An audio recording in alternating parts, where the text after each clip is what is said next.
नमस्कार, youth education में आप सर्वનું हार्दिक स्वागत है। ધોરણ 4 इंग्लिश એમાં પહેલો unit get up and dance. Get up અને ડાન્સમાં આપણે 4 એક્ટિવિટી જોઈ। હવે આપણે આજે એક્ટિવિટી નંબર 5 જોવાની છે કે જેમાં થોડી ક્રિયાઓ આપી છે કે જેમાં તમે ગાયને એક્ટિંગ કરવાની છે, ગાયને પછી એ પ્રમાણે ક્રિયા કરતી જવાની છે। પહેલું આપેલું છે હેન્ડ્સ અપ। હેન્ડ્સ એટલે હાથ, જે બોડી પાર્ટ્સમાં આવી ગયું કે હેન્ડ એટલે થાય હાથ, અને જો હેન્ડ્સ આપેલું હોય તો એક કરતાં વધારે હાથ। અપ એટલે કે ઉપર કરવાના, તમારા હાથને ઉપર કરવાના। અહીંયા હેન્ડ્સ આપેલું છે એટલે બંને હાથને ઉપર કરવાના છે। એના પછી હેન્ડ્સ એટલે હાથ જ થાય, પણ બંને હાથ। ડાઉન એટલે કે નીચે કરો, પહેલાં એક વખત ઉપર કરો, hands up, hands down, hands on waist. પાછા હાથને ઓન એટલે પર અને વેસ્ટ એટલે કે કમર। જે બોડી પાર્ટ્સમાં આપણે જે આગળ એક્ટિવિટી નંબર 4 જોઈ ગયા એમાં એવું હતું વેસ્ટ એટલે શું થાય કમર। તમારા બંને હાથને તમારે કમર ઉપર મૂકો, ઓન એટલે પર। એના પછી સીટ ડાઉન। સીટ એટલે બેસો, ડાઉન એટલે કે નીચે। સીટ એટલે બેસવું અને ડાઉન એટલે નીચે, નીચે બેસો। Band right. બેન્ડ એટલે ઝૂકવું, પણ કઈ સાઈડ ઝૂકવાનું છે? Right side. રાઈટ એટલે જમણી સાઈડ।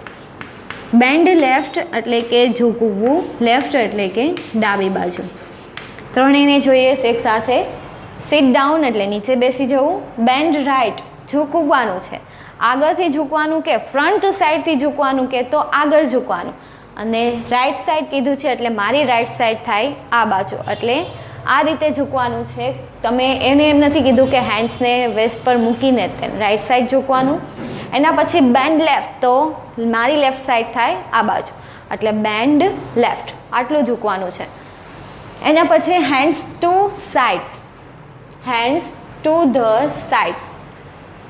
સાઇડ્સ એટલે કે બાજુમાં, હાથોને બાજુમાં રાખો, એટલે આ હાથ હોય એને આ બાજુ રાખવાનો અને લેફ્ટ હાથ હોય એને આ બાજુ, તો આને બાજુમાં રાખવાના છે હાથોને। હેન્ડ આપેલું હોય તો એક જ હાથ, પણ હેન્ડ્સ આપેલું છે તો બંને હાથ।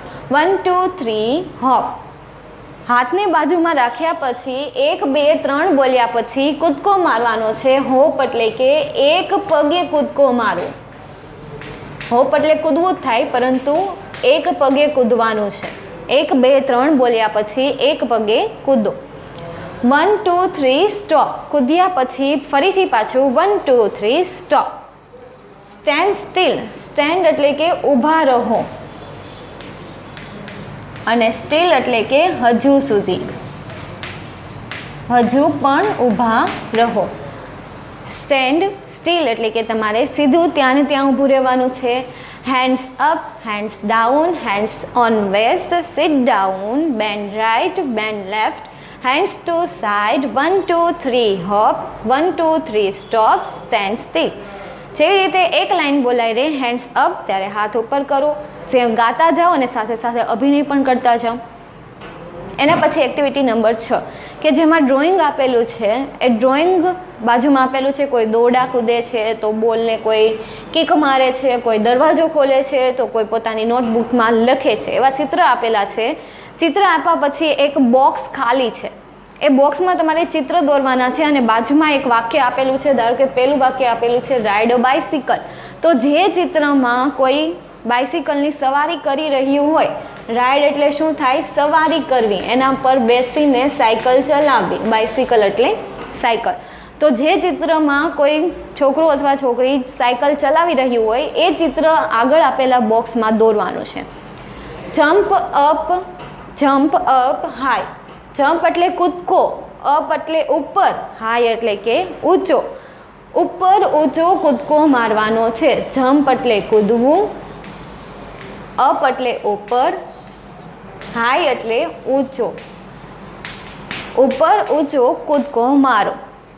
Open the door. ઓપન એટલે ખોલવું, ડોર એટલે દરવાજો।